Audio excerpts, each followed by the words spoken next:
berriro, Bilbon bezalako hainbat hiri eta herrietan, 100.000 pentsiodun gazte, langile, kalera irten gara.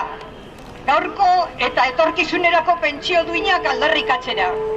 Urtarrila 15-etik astero kalera irteten ari gara, Bizkaian. 0,25ari ezetz esatera. Pentsioen igoera KPI IPC-ren araberakoa izan dadin eskatzera. Gutxienezko pentsioa 1.080 eurokoa exigitzera. Aldi berean aldarrikatzen dugu pentsio eta lan erreformak berehala deusestatzea eta inbesteko kalte egiten digun sostengarritasun faktoria bertan behera geratzea. Nazka eginda gaude, hainbeste gezur entzun beharrez, pentsioen murrizketa jasan eta gazteen lan baldintzak eta soldatak okertzen dituzten lan erreformak jasan beharrez.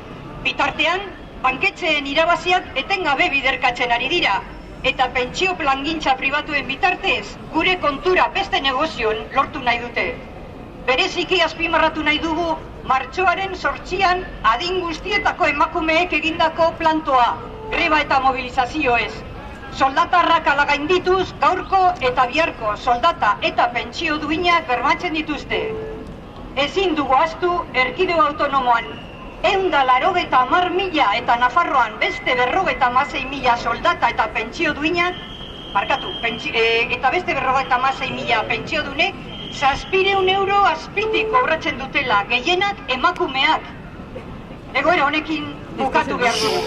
Madrid eta Gasteizko gobernuei exigitzen diegu gaurtik hasita neurriak hartu ditzaten pentsioak hobetu eta pentsio sistema publikoa bermatu ditzaten. Horrela ez bada, kaleran jarraituko dugu eta argi utziko diegu borroka hau irabaztera goazela. 0,25ari ez.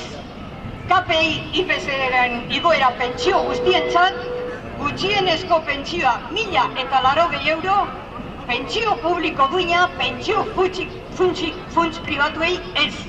Bizkaiko pentsionisten mugimendua. ¡La vamos a ganar!